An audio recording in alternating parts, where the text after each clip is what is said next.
ვერანაირ გავიკვეხნით ზნეობრივ სისუფთავეს ბოლომდე.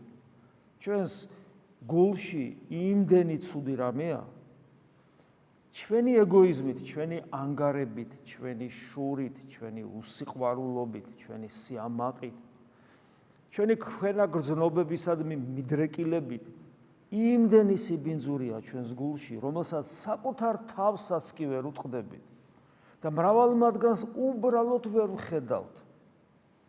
ბრმანი ვართ და იმიტომ საკუთარი თავის მიმართ, რომ ესეც კი საკმარისი იქნებოდა უბრალოდ უზნეობის თვალსაზრისით თუ შევაფასებდით საკუთარ თავს და ჩვენ წავსდგებით მის წინაშე.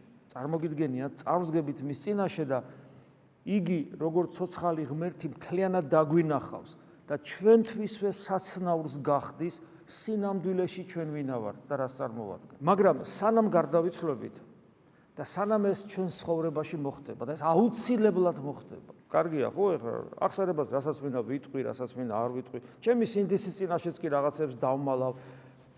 ქვეშრეებში ჩავალაგებ. ბეცდები აღარ მახსოვდეს, დავივიწყო. თუ აღარ ჩავდივარ, კიდე ხო კარგი.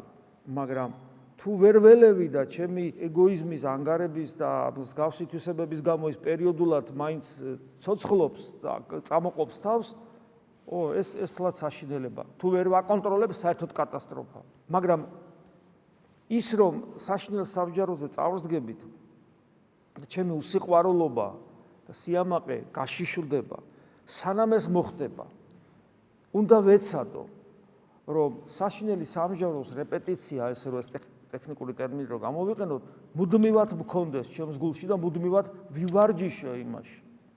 მუდმივად ვივარჯიშო.